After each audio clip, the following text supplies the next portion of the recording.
Okay, good afternoon, everyone. It's 1 o'clock.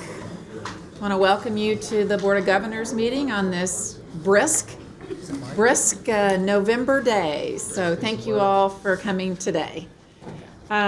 Just a couple of announcements. It is Veterans Day, and so I thought we might just take a moment and recognize if we have any veterans in the room today. I would ask that you just please stand so we could recognize and honor you for your service. We do.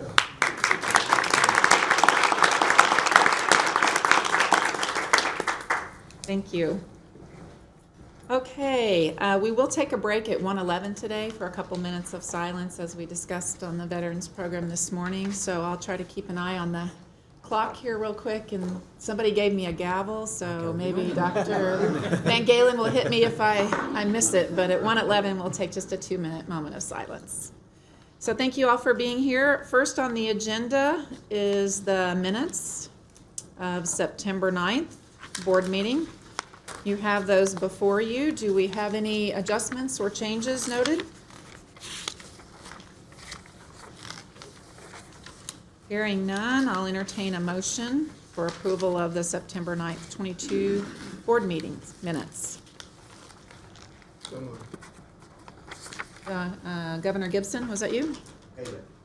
Governor Haley. Okay. Second. Governor Gibson. Thank you. All those in favor? Aye. Opposed? Motion carries. Okay, we'll start off with our reports. Turn it over from the President, Dr. Dean Van Galen.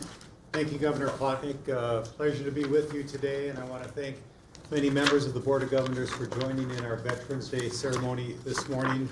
Certainly a special moment and an important reminder.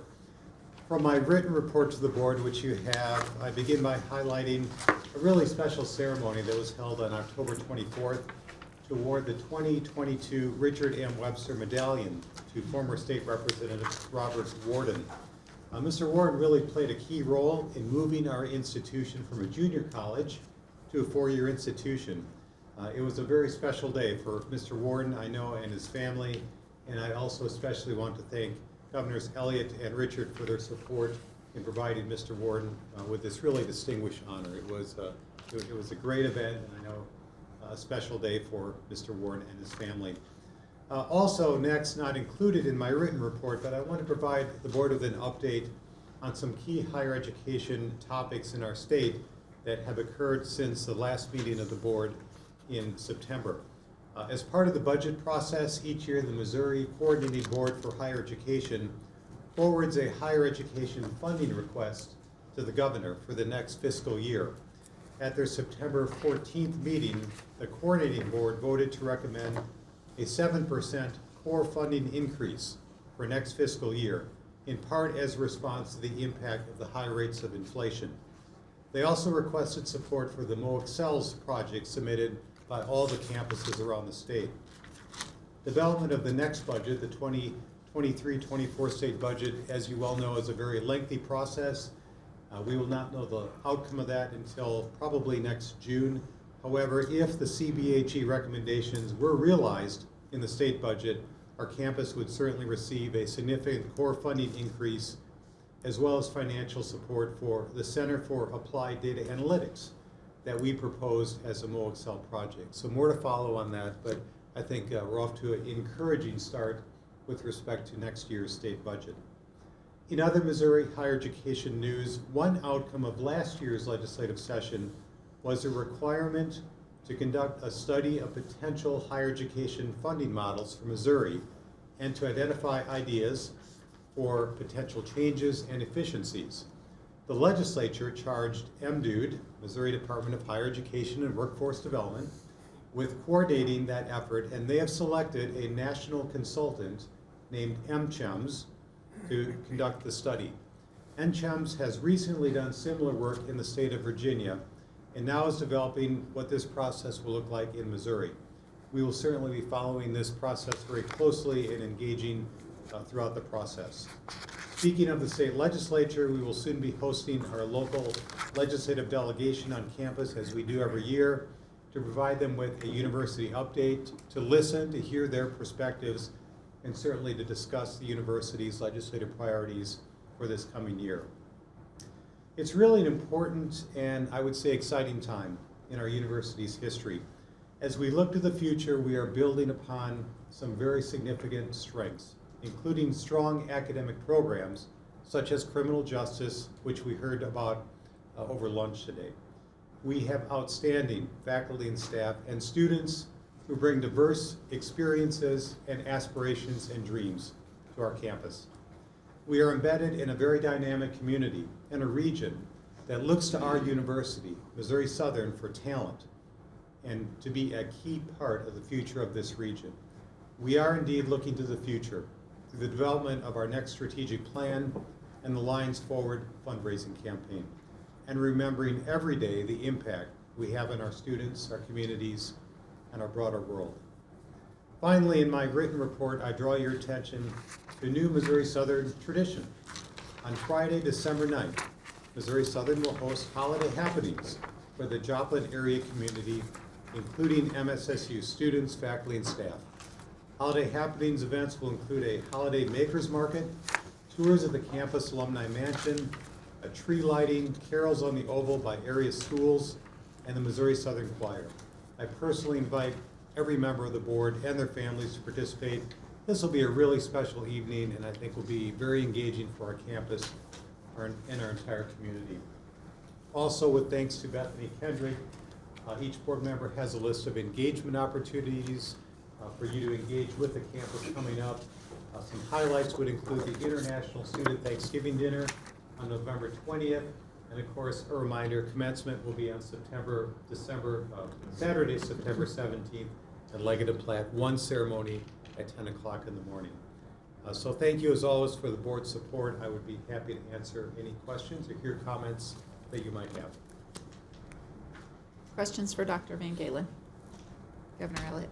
I would like to thank Dr. Van Galen for his part in stepping up to correct something that was long overdue and recognizing Bob Warden with the Webster Medal. I would have liked if it had been, we could have fit that in with something different, name a building or something after him. It would have been great, but it was very well done, Dr. Van Galen. Thank you for that. And it's something that was so long overdue, and it was personal for me too. But I do appreciate that you stepped up and did that, and it was a very nice deal for him and his family. And thanks for making that happen. Thank you. Other questions for Dr. Van Galen? Governor Plotnick, depending how you want to handle the timing, we discussed and we do have a clip of a news story on our virtual reality nursing ribbon cutting that occurred yesterday. We can probably do that before 1:11 if you'd like to do that at this time. So I think Bethany and team have made that possible. It was an awesome event. Be great. And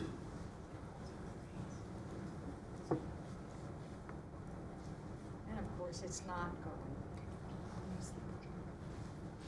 You can turn on a projector with those laser pointers. That's what they gave. Scott's What here to just save did the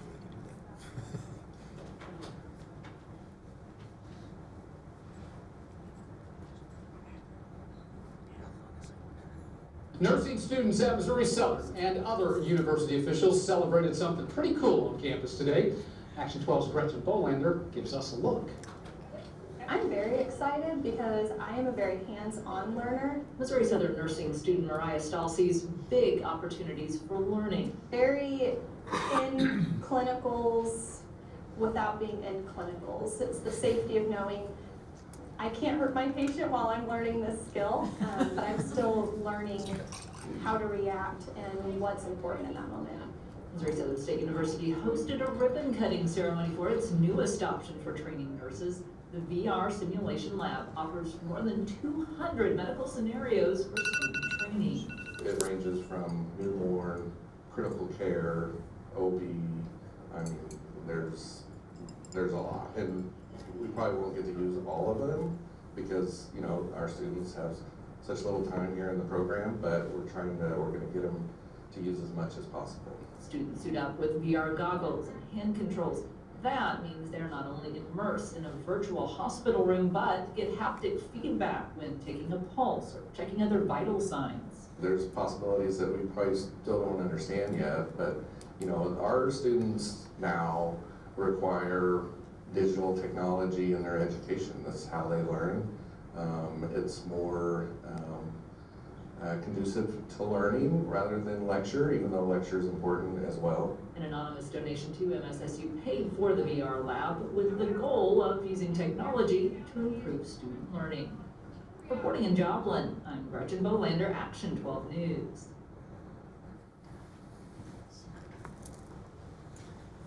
Thank you. So at this time, it is 1:11. We're going to take a 2-minute pause to remember our veterans.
Thank you all. Special day today. Thank you for your report, Dr. Van Galen, and enjoyed the video. I don't live in Joplin, so it was nice to see that on the news, so thank you for sharing that. Okay, any other questions for Dr. Van Galen? Okay, next on the agenda is the audit update. Ms. Linda Ice. Thank you and good afternoon. I would like to introduce the representatives from Forbes. We have Ryan Civil, Kyle Miller, and Allison Gardner, and they are going to present the results of our annual audit for FY22.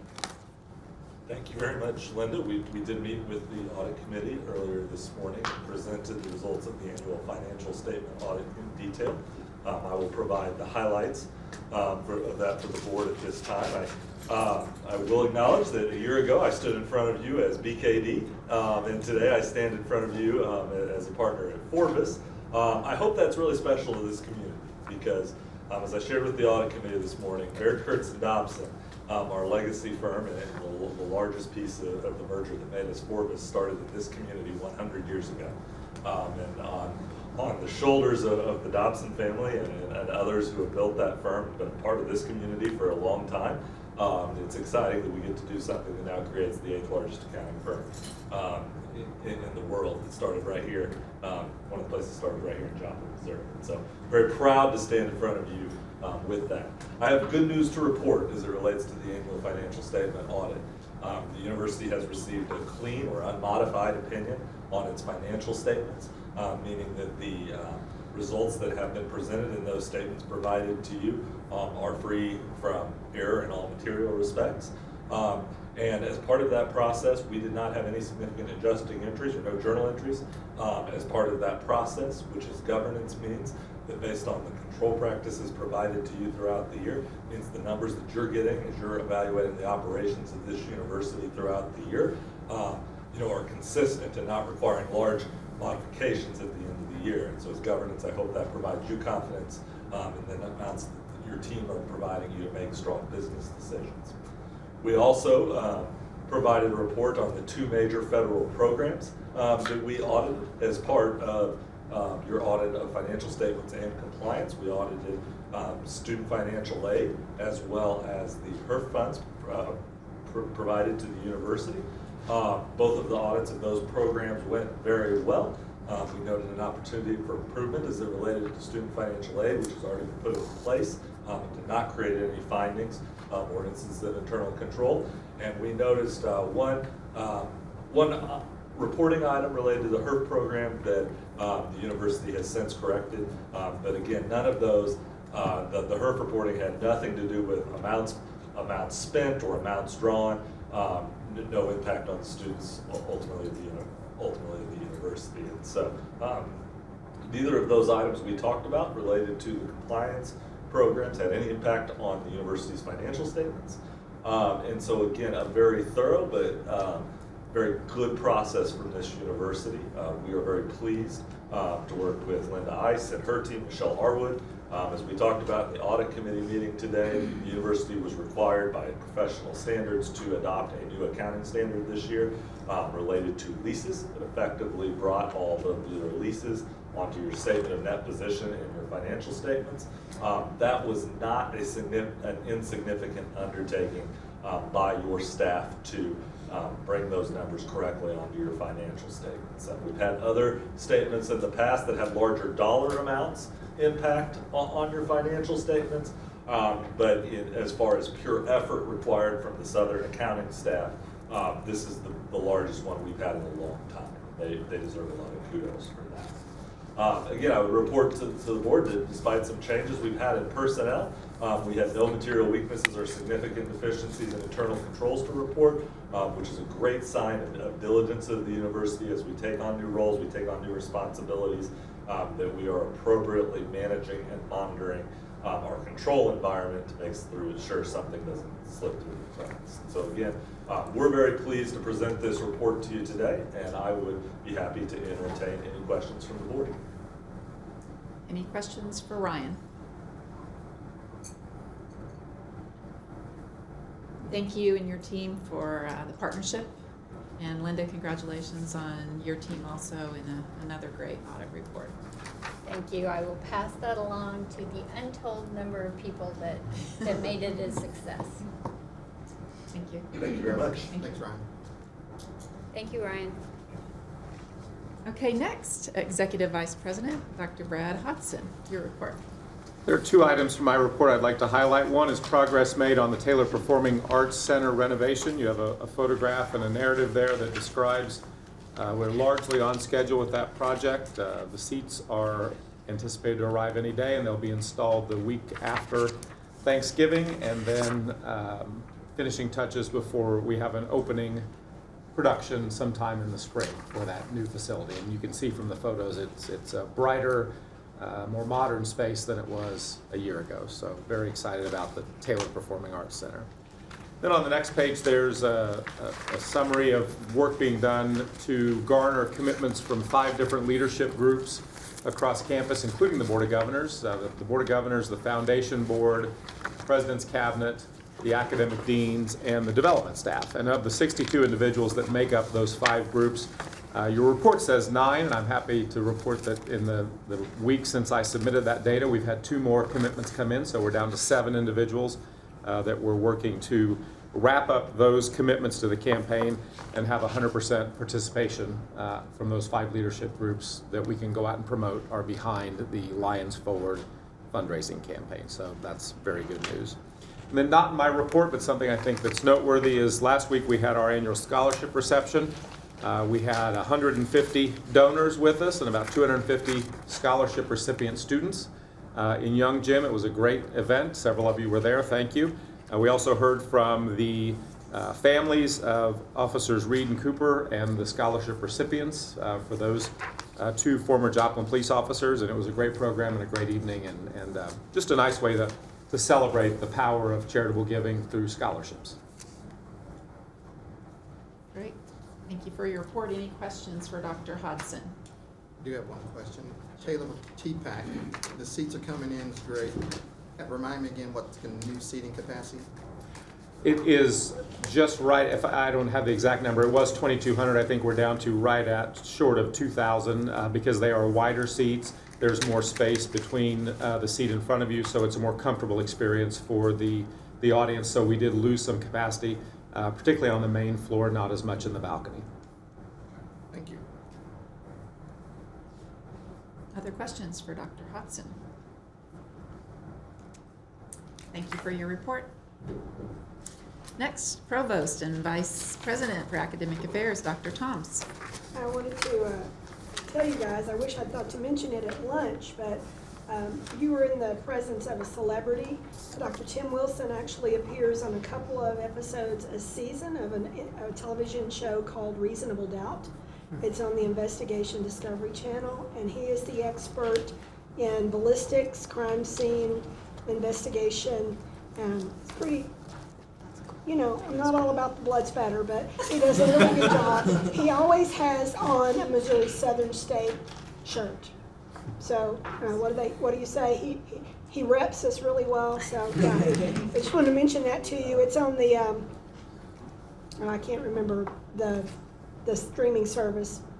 Same one HGTV is on. So, all right. So, yeah, that tells you my viewing habits. Academic Affairs has been active in recruiting and partnership events during the last 2 months. High School Art Day is sponsored by the Department of Art and Design annually. This year, 96 students from 8 regional high schools attended and participated in workshops that were project-driven and hands-on. Several Discovery Day events have also allowed our academic departments to partner across disciplines and with admissions to bring students to campus, and these students are interested in specific majors. And so on one day, both criminal justice and STEM, which was across, I believe, all 3 colleges, the STEM Discovery Day was, we had over 200 students on campus, and as Dr. Wilson mentioned at lunch, we did it on the Friday before homecoming. So it was a very active and vibrant day on campus. The Teacher Ed Discovery Day was also recently, and they had 80 students on campus. Additionally, instead of a Discovery Day, Plaster School of Business, College of Business Communication Technology made the decision to host a competition. So they hosted the Business Gateway competition that brought over 350 students to campus for competitive events and workshops. So if any of you remember the old FBLA from high school, it's similar to that. The Plaster Business Advisory Council supported the event by providing financial support and by serving as judges, and the event was featured on 4 States Live, KOAM, and KSNF KODE. And I wish I'd known we were going to have video. I would have brought a video of me leading the students in the wave in the young gym. And with 350 students, it actually was pretty impressive, and they did a good job on that. Not in my comments to the board earlier, MSSU, with the direction of Dr. Sherry Whiteman, hosted the Missouri Health Equity Collaborative in October. This event actually brings healthcare providers, colleges and universities that have healthcare programs, and high school students to one location, and they actually attend based on like a career path. So if you're going to respiratory therapy, all of those, the universities, the colleges, and the practitioners come together and they put together demonstrations. They have all the mannequins and stuff. And so students can go from area to area looking at what would it look like if I were in respiratory therapy, or what would it look like if I was a radiology technologist. And so then we had over 700 individuals on campus that day in Leggett and Platt. So that was a good chance to get them on campus. Our faculty have also been busy with research and service. In addition to their usual excellent teaching, the 49th Annual Kansas Herpetological Society, those are things that crawl, conference was hosted by Dr. David Penning on the campus. And with record attendance for the conference with 160 present, 5 of Dr. Penning's students had presentations, 3 that were oral presentations, 2 were poster. They were the only undergraduate students to present. The rest were graduate students and postdoc and faculty members. As well, Dr. Megan Bever authored the book At War with King Alcohol, Debating, Drinking, and Masculinity in the Civil War. She presented a book talk, was excellent. We also had Dr. Andrea Cullors to present the results of her research, and I'm sure there are other faculty that I do not know about. Additionally, the social work area hosted the NASW Missouri on October 24th, which allows students to understand the legislative and advocacy process affecting Missouri constituents. Finally, on the strategic plan front, our efforts continue to progress. The last element of stakeholder input is actually deployed now. It is a student survey that was deployed on Tuesday of this week. It will be open until November 16th. And then the task force will continue to review the input and use the information to develop themes that inform the rest of the process, including review of mission statement, core values, as well as the goals and objectives for the next 5 years. On December 1st, the task force will host a campus-wide town hall type meeting to present the results of the external environmental scan and the resulting themes from the input, and to let campus know where we're going from here. What will be the next steps in the timeline for the rest of the year in getting the strategic plan put together. That concludes my report. Thank you, Dr. Toms. Any questions for Dr. Toms? Thank you for the report at lunch. I know you and Dr. Van Galen worked to bring up the Justice Department, and I thought that was terrific, hearing about what they're doing and things that they're working on. And afterwards, he said that they are working with the cadaver lab.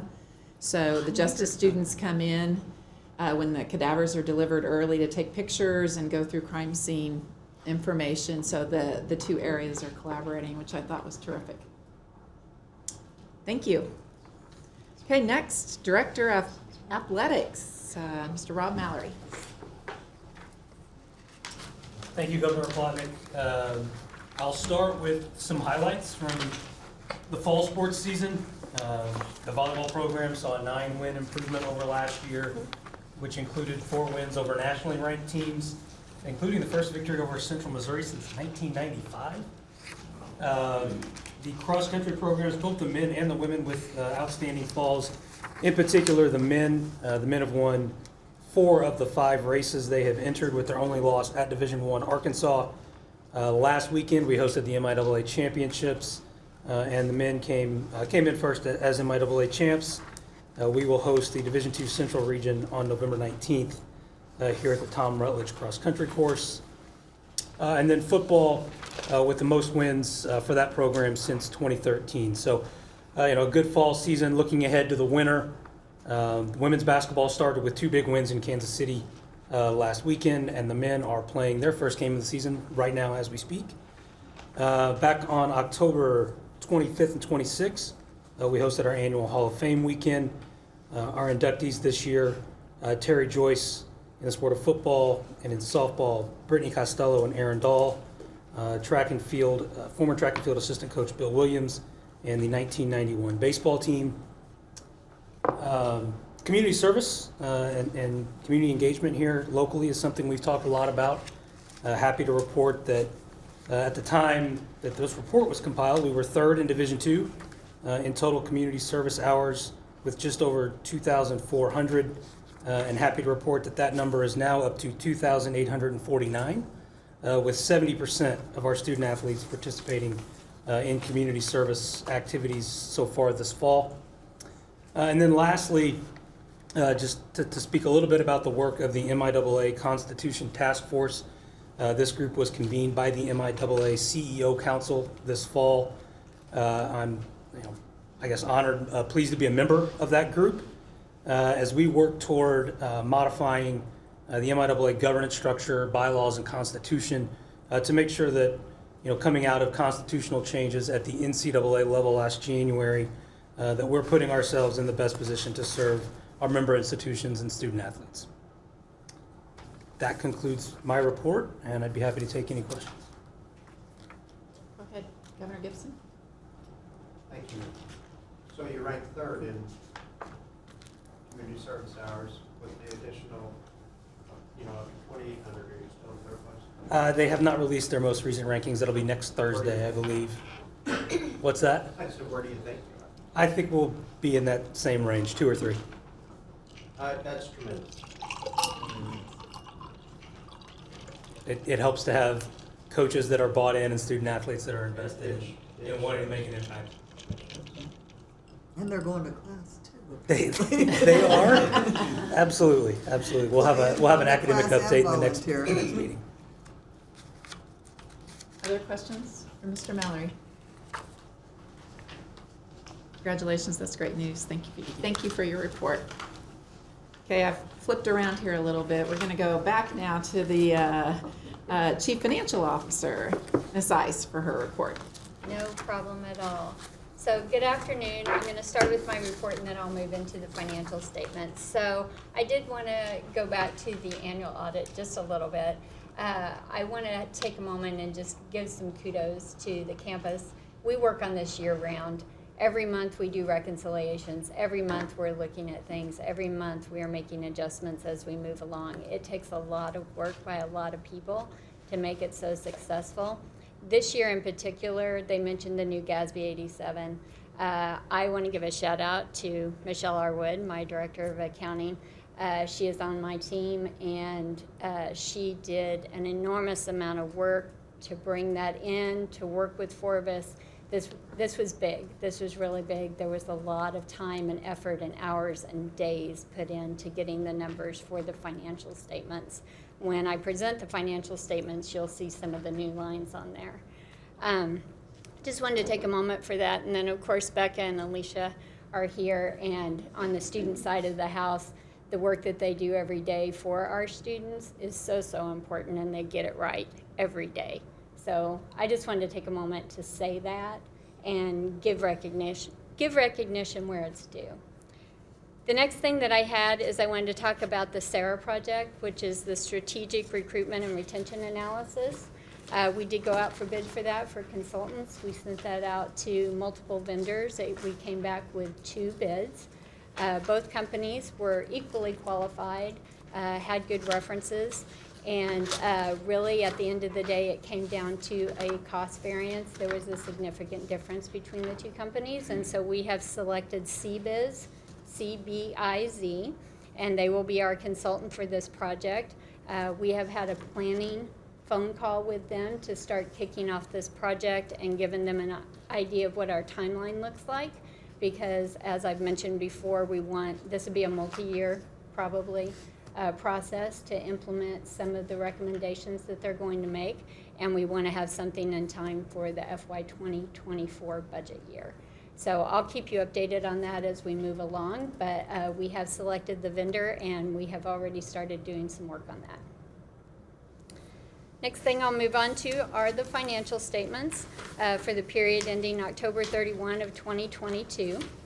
And the cash graph reflects a balance of $17.1 million. The next thing we take a look at is the statement of net position. And as I mentioned on here, you'll see a couple of different lines under non-current assets, within the non-current liabilities, talking about these are lease information, lease receivable, right to use, lease assets, lease liabilities. So those are new, and those are from the audit. Those are new lines that we will have on here moving forward, and those will become a part of the financials every month.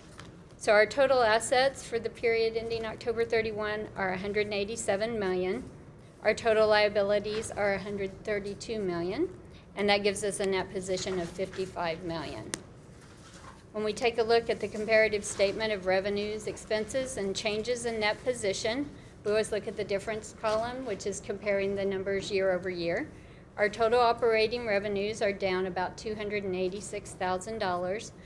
Within that, though, we have some increases and decreases.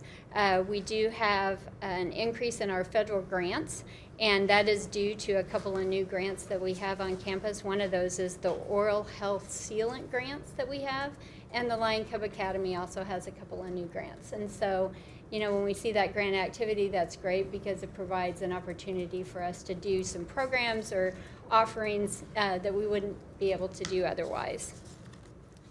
Total operating expenses show a decrease of $4.2 million.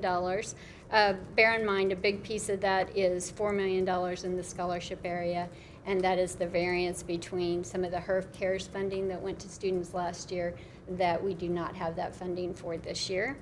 Also within that area, we have health insurance increase, and that's just from additional claim activity. So we always keep an eye on that as we're moving forward on what our health insurance looks like. Non-operating revenue shows a decrease of $3.7 million. And within that as well, you can see that there's a decrease again from the HERF funding. But I also wanted to note the line on there on the interest on the capital debt shows a decrease of $360,000. You'll recall last year we went out for a refunding and we were able to have some savings. And so when you look at the variance in that, we had savings from last year on that. When we look at the income before other revenues, the current year shows a gain of $3.6 million. The prior year shows a gain of $2.2. So overall, we have an increase between the 2 years of $1.4 million. I'll entertain any questions. Questions for Ms. Ice? I don't have a question. Yes, but sir. I do have a statement. Kudos to you and your team again on the financial audit. And Thank you. I'll ask this question on the record because you skipped over it. How many years of a clean, unmodified opinion? We have had 9 years of a clean, unmodified audit. Actually, we've had a little bit longer than that. We've had 9 years of no audit adjustments and an unmodified opinion. Okay. Thank you for asking. That deserves Thank you. Thank you. Other questions? Thank you, Linda, for your report. Congratulations to you and your team on a terrific job. I know the audit is a difficult, long process each year, and 9 years is quite the record. So we're looking forward to the 10-year trophy next year. All right. We'll have a celebration. Well, you'll have a celebration. Thank you for your report. Thank you. And now we do need board approval. So I'll entertain a motion. So moved. Governor Haley, second.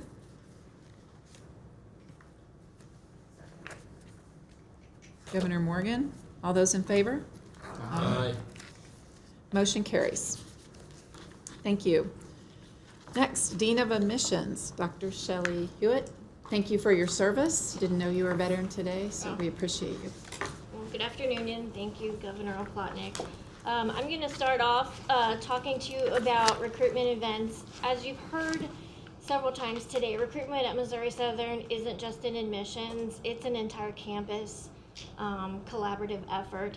And thus far for the fall, we've hosted 13 of 16 recruitment events. And we've had more than 1,000 prospective students visit us. Tomorrow, we will have our final Lion Pride visit day, and we have 81 prospective students who have already RSVP'd, and they'll probably continue RSVPing throughout today because that's just what they do at the last minute. So we're really excited to have all these students on our campus because we truly believe that once they get here and they see what it's like, they're going to become a Lion. So these events, they're all about exploring our academic programs and checking out our facilities and learning about what resources we have. But ultimately, we want them to leave a Lion. The last Lion Pride visit day we had in October, we had students apply and get admitted on the spot, and that's what it's all about. And so we're really hoping that tomorrow we continue to have students apply and get admitted and just look forward to their time here in the fall. Moving on to web redesign. So we are in the design phase and it's underway. We're working with the content writer team at Beacon to redesign content on the most visited pages of our website. The final step of the design phase will be reviewing our current site's unique requirements that we have to work into the new design, one of them being our campus calendar integration. Right now, we're roughly 3 weeks ahead of schedule, which is going to allow Beacon extra time to spend on the coding and testing of our site, which is very important. A little bit about our marketing initiatives. I just want to highlight a few of them. First being scholarships. We are refreshing our MOSO Merit Scholarship Marketing Initiative. We found within the last half of October that the interaction that we have with digital media for MOSO Merit has skyrocketed. And so we're really excited to see that continuing. In addition to that, we've designed a new transfer scholarship model for marketing that, and we have 3 new transfer scholarships that we're going to be offering this fall. And so we are hoping that with the new marketing in place, it's going to do just as well as what our MOSO Merit marketing is doing. We're also expanding advertising with new social media platforms. So Missouri Southern is now on TikTok, and we've increased our presence on YouTube because that's where the students are that are going to be coming to Missouri Southern. So we know we have to be where they are as well. And then these 2 platforms in and of themselves reach 62% of our target audience. So we feel like we're right where we need to be. We've also expanded our paid marketing efforts outside of the local area. Specifically for digital marketing, we've increased our presence in Springfield, Northwest Arkansas, Kansas City, and St. Louis. And we've also added Tulsa as one of our recently added regions for digital marketing. And I don't know if that has anything to do with it, but when we have our campus visits, we are seeing big numbers coming from Oklahoma where we haven't seen before. So I will say some of that is definitely attributed to the digital marketing that we're doing. And then finally, the College Tour Green Carpet event is coming up very soon. As you know, our episode of the College Tour was launched on Amazon Prime a couple days ago to recognize the unique stories of the 10 students who participated. We are going to be having a green carpet event November 16th, and we're inviting all of our students, staff, and faculty, and even the local community to come and just celebrate all the good things that Missouri Southern has to offer, and we would invite you to attend as well. And that concludes my report, and I'm happy to entertain any questions that you have. Questions for Dr. Hewitt? I do have a question. You're on TikTok and YouTube, I see. What about Be Real? I don't know what Be Real is, so I'm gonna Doesn't it make you feel good that you got ahead of it? No, not really. I'm the father of a 17-year-old, and her friends are on Be Real. Okay. So probably should look into that How do you spell platform. that? I guess it's B as in B and then real is my understanding. But it is the newest thing that they're even doing it in school that may garner some more marketing opportunities Well, I to think capture it's their definitely attention. something we will look into if we're not already. I mean, I can speak on it real fast right now. As of right now, we can't do structured through like the firm we use. We can't do that yet. I think Be Real's got to grow their side for us to be able to send out the targeted ads through that. But it's definitely something on our radar. Okay. I'd like to add some. There is a new feature on Snapchat that you can add your year, and if you add your EDU email to it, that adds everybody within the school, representative school. That would be also another useful marketing tactic to branch out to other students. I'm in campus activities development. We're going to dive in on that to say like, hey, if you guys come out to this and post on Snapchat, you guys can win a prize or something like that. I can do that to surrounding students or students that are already currently enrolled to branch out to students of their respective hometowns. That's awesome. Okay. Thank you. Other questions for Dr. Hewitt? Feedback, comments? Yay. Yeah. Thank you for your report. Amen. Okay, Faculty Senate President, Dr. Lucker. Okay. Photos as promised.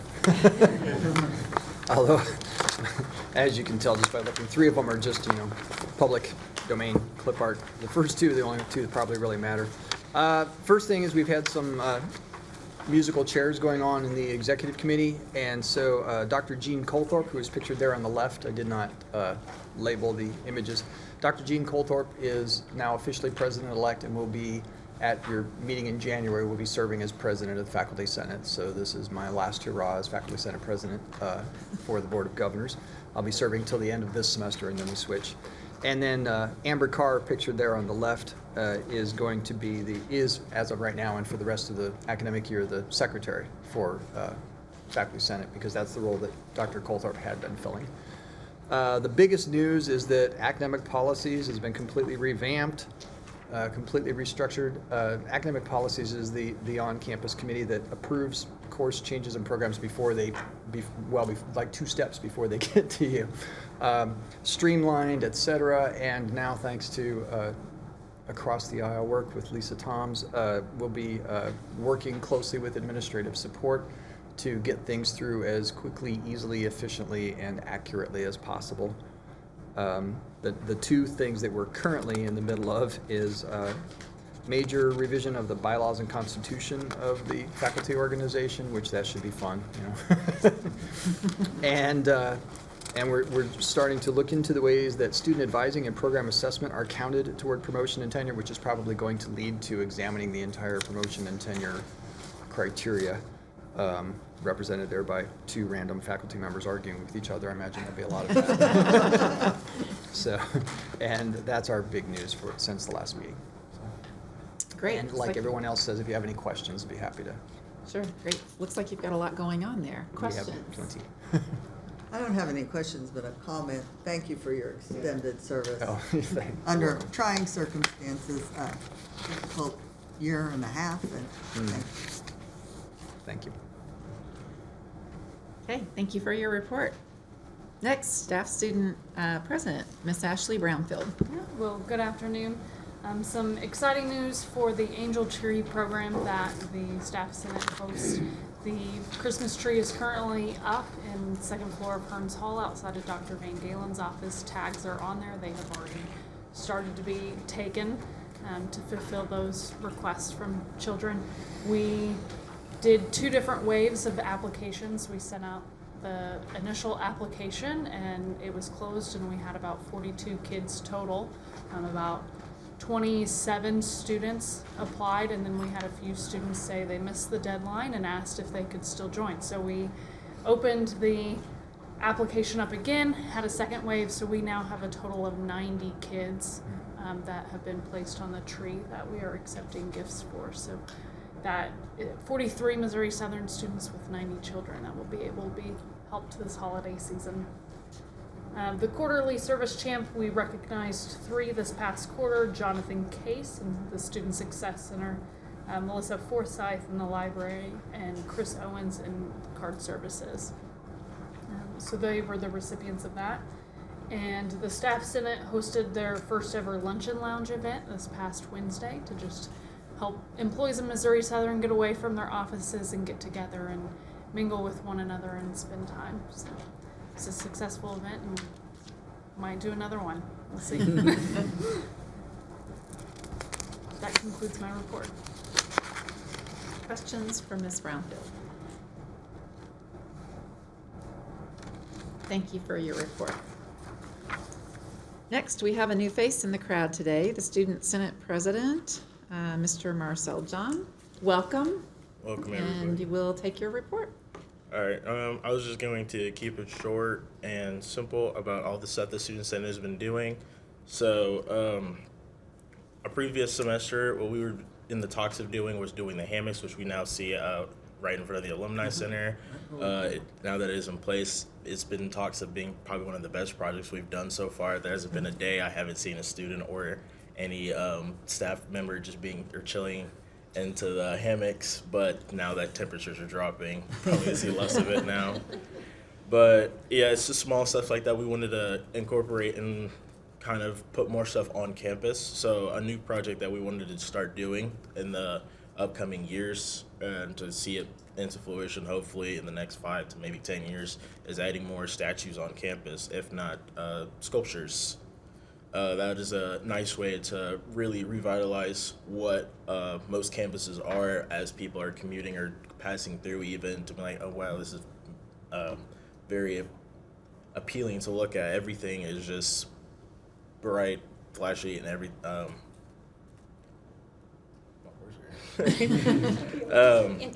interesting, thank you. Just to look out on campus for students and even community involvement to what goes on campus, and just to give our campus a fresh new look every single time people just pass by.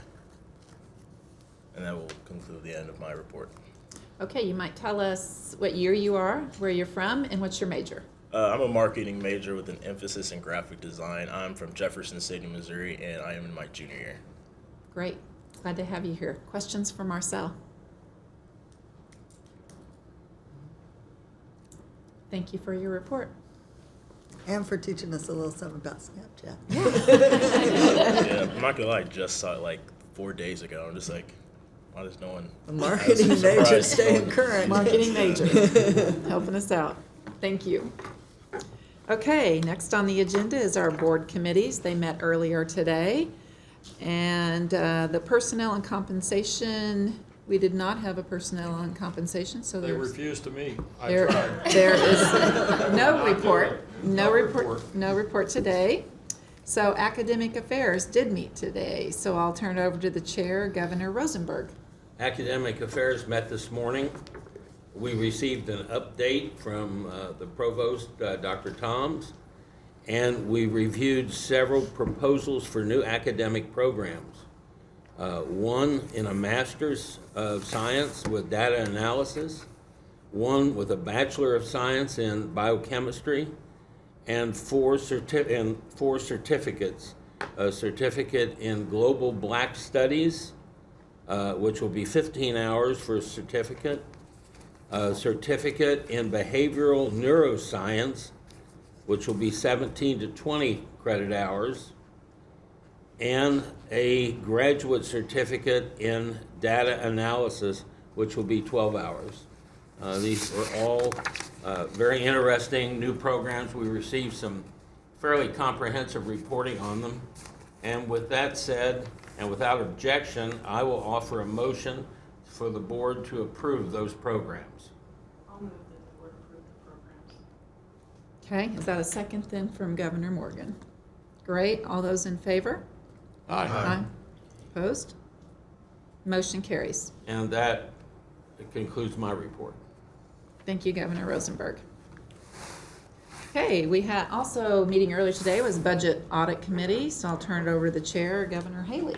Thank you, Governor Oplotnik. Budget and Audit Committee did meet this morning. We had a brisk meeting from four of us to talk about our fiscal year 22 audit. So there was good discussion. I think we all got a new accounting terminology in regards to GASB 87 and how to deal with leases if you're in your own personal business, you need to deal with leases. So we appreciate that. I think the audit was a good year for us and our organization. So one motion we have is to approve Forrest's audit for this year, and so I would entertain that for the full board to consider. We have a motion to approve the audit for this year from Governor Haley. Do I have a second? I'll second. Governor Elliott, all those in favor, say aye. Aye. Opposed? Motion carries. Anything else, Governor Haley? That is it from Budget and Audit. Okay, great. Next on the agenda is old business. Is there any old business to come before the board? Hearing none, we'll move on to the item of new business. Any new business to come before the board? Hearing none, boy, everybody wants to get out of here, huh? Future meeting dates. So before you are 3 dates for our next 3 meetings, January 13th of 2023, March 10th, and June 8th. Please jot those down accordingly. Yeah, graduation. We might mention graduation coming up, and I know It's that's on that on the list. Saturday, December 17th at 10 a.m. Board almost might take note of that too.